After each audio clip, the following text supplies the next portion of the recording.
In an interesting but not so surprising turn of events, it appears that Mark Zuckerberg has come forward and claimed what? That he will not be putting his thumb on the scale for the 2024 election. He will not be censoring information that is put out onto Facebook, nor will he be providing any bit of monetary assistance to that of any political campaign.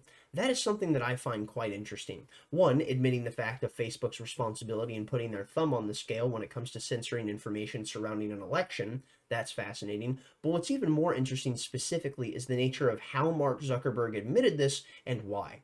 And how is it that he admitted this? On personal stationery. And why is it that he did so? To try and skate culpability for all of the actions that people most certainly want him held responsible for. Mark Zuckerberg is a very, very intelligent man. He has stuck his finger in the air after giving it a lick, figured out which way the wind was blowing, and now he's going to drift in that direction. This is very clearly a man who understands the nature of what people want him to be held responsible for, and thus he's trying to get ahead of it.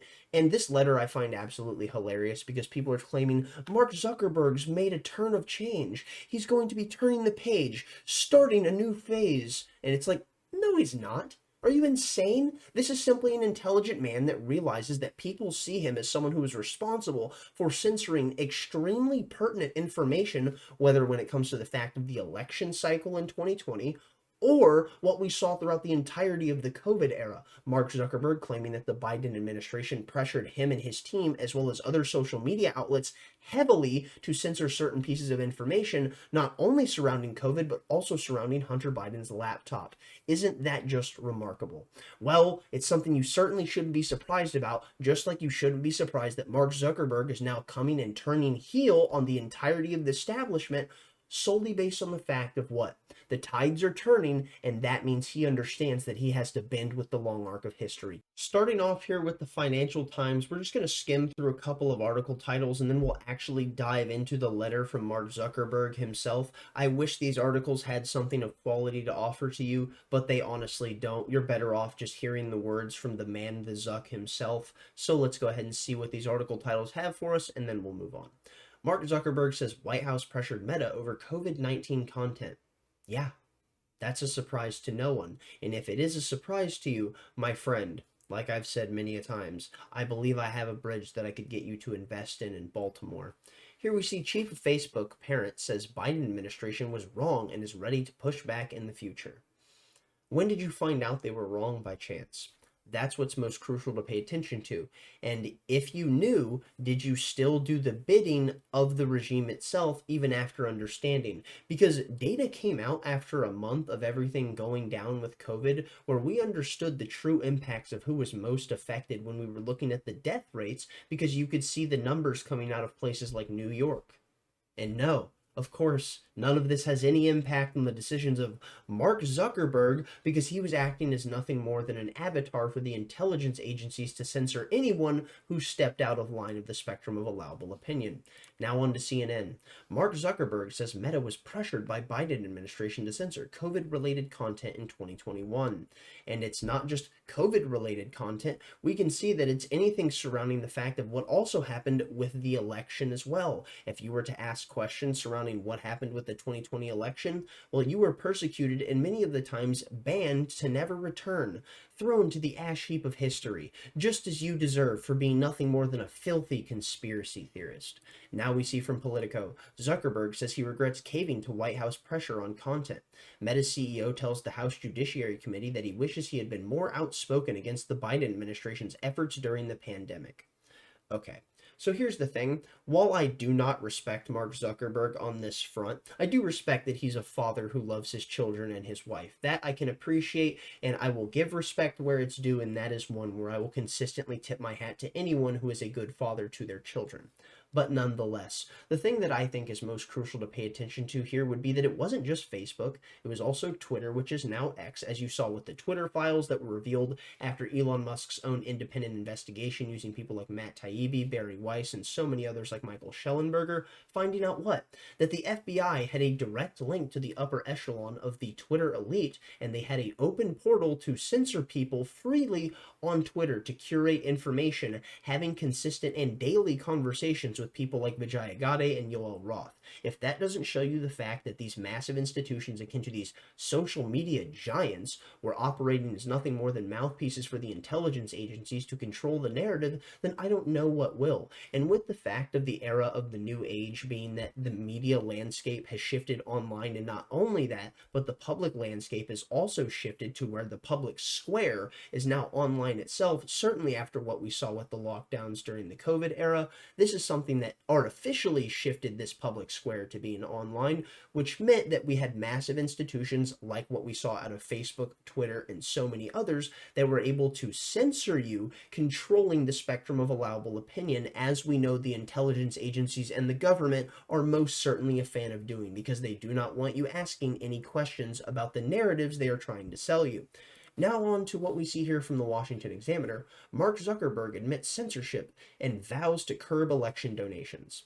So, admitting to the fact of what Facebook has done, but not only that, claiming that he will not be donating to the Democratic Party anymore. Which, the thing is, when you actually go into the letter and you read this and you break it down with the understanding of legalese and the mental loopholes that will be put through wordplay because lawyers are structuring this letter for him, it allows you to understand that, well, he very well may be leaving the door open for things such as this. Here we see Meta CEO Mark Zuckerberg made weighty promises to Congress on Monday ahead of the 2024 election, saying he planned to fight any pressure from the White House to censor content on his social media platform, and that he would not donate to his controversial Zuckerbucks in this election. I don't know if that's actually the case, but nonetheless, this is what Mark Zuckerberg has told us, so let's see what unfolds. But for now, let's go ahead and dive in and see what we have with Mark Zuckerberg's personal stationery getting released to Jim Jordan and the House Judiciary Committee, explaining how all of his actions throughout what we saw with the censoring of information that was proliferating on Facebook, well, that was wrong of him to do so. From the Zuck himself, here you see to Chairman Jim Jordan, I appreciate the committee's interest in content moderation on online platforms. As you are aware, Meta has produced thousands of documents as part of your investigation and made a dozen employees available for transcribed interviews. Further to our cooperation with your investigation, I welcome the opportunity to share what I've taken away from this process. There's a lot of talk right now around how the US government interacts with companies like Meta, and I want to be clear about our position.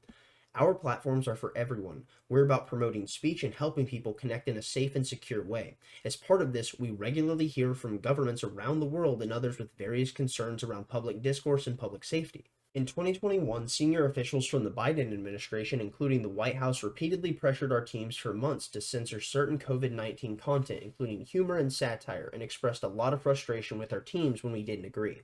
Ultimately, it was our decision whether or not to take content down, and we own our decisions, including COVID-19 related changes we made to our enforcement in the wake of this pressure. I believe that government pressure was wrong, and I regret that we were not more outspoken about it. I also think that we made some choices that, with the benefit of hindsight and new information, we wouldn't make today. Like I said to our teams at the time, I feel strongly that we should not compromise our standards due to pressure from any administration in either direction, and we're ready to push back if something like this happens again. In a separate situation, the FBI warned us about a potential Russian disinformation operation about the Biden family and Burisma in the lead up to the 2020 election.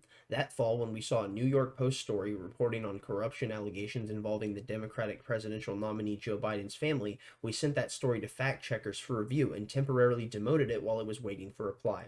It's since been made clear that the reporting was not Russian disinformation, and in retrospect, we shouldn't have demoted the story. We've changed our policies and processes to make sure that this doesn't happen again. For instance, we no longer temporarily demote things in the US while waiting for fact checkers. Apart from content moderation, I want to address the contributions I made during the last presidential cycle to support electoral infrastructure.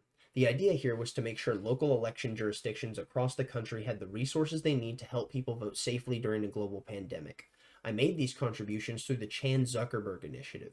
They were designed to be nonpartisan, spread across urban, rural, and suburban communities. Still, despite the analyses I've seen showing otherwise, I know that some people believe this work benefited one party over the other.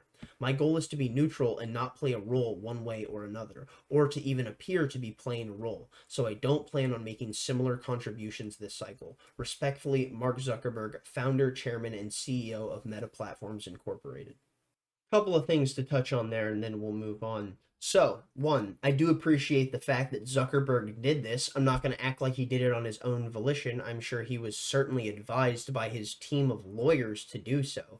So, what I want to address here specifically in this article, it says, I think we made some choices that, with the benefit of hindsight and new information, we wouldn't make today. So, I understand the concept of, oh, we learned a lesson, but he said here that he was telling his team that he felt strongly that they shouldn't compromise on their content standards from pressure of any administration in either direction. But that's exactly what you did. And you can understand the nature of the federal gun quite literally being pointed at these people, threatening to essentially destroy the institutions that they've built, so you can realize why it is that they may acquiesce in some way, shape, or form. But to operate as nothing more than a performative mouthpiece for the regime and the censorship apparatus itself, while claiming to care about the proliferation of information and people to have an open public square to speak in, you have no room to talk about free speech, and no one is going to trust you claiming that you're ready to push back if something like this happens again. Because the thing is, what you'll probably do is simply act as a subversive actor rather than an open one,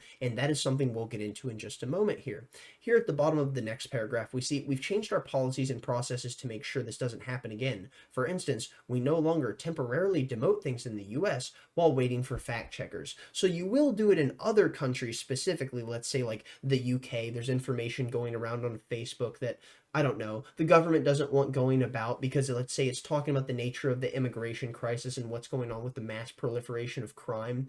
Well, that's something that the government most certainly doesn't want you talking about. So is it that you're putting pressure on them? So clearly you're still operating as a censor. You're just claiming you won't do so within the United States because you want to be seen as an equal arbiter of truth and justice. Meanwhile, anyone who has even half of a bit of common sense left will understand that you should never be seen as such.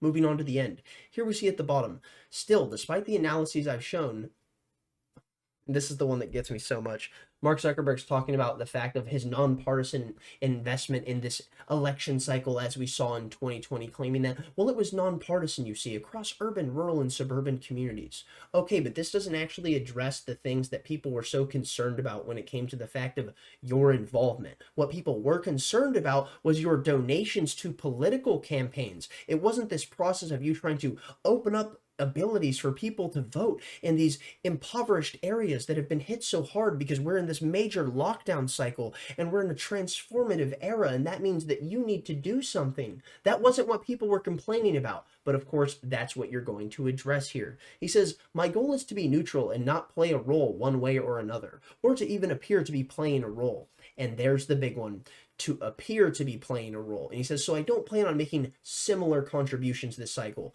Pay attention to the wordplay here and understand that this was certainly written by lawyers. It says, my goal is to be neutral and not to play a role one way or another, or even appear to be playing a role. So his goal is to not appear as such. And then not only that, we see that he doesn't plan on making similar contributions. So there will certainly be contributions. What will they be? Who knows? Maybe we'll find out in time. But what we do know is this was structured in the fashion that it was for a specific reason. Is it going to be that Mark Zuckerberg will once again be doing the bidding of the regime, the establishment, and the Democratic Party itself?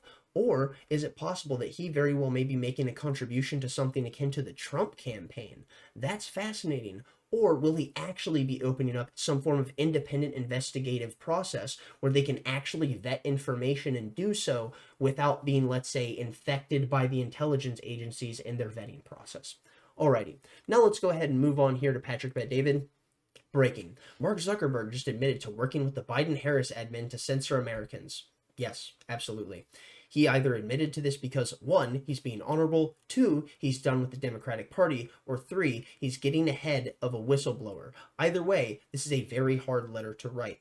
And that was an interesting point that Patrick made in number 3, is that he's getting ahead of a whistleblower, which, if that's the case, that is a really smart move by Mark and his lawyers, but also completely understandable. And like I've already said, they don't actually care about being seen as truthful. All they care about is not being dragged through the mud and through through that of, well, the legal process to effectively be hung out to dry by that of the American judiciary. Because someone like Jim Jordan, well, I can guarantee you they would most certainly love to see someone like Mark Zuckerberg hanging on a clothesline, and that would be something quite fascinating. And I do not mean that in the threat sense. I mean his company Meta, because he does not trust them. But nonetheless, you can go ahead and run with that in whatever way you want. I don't really give a fuck.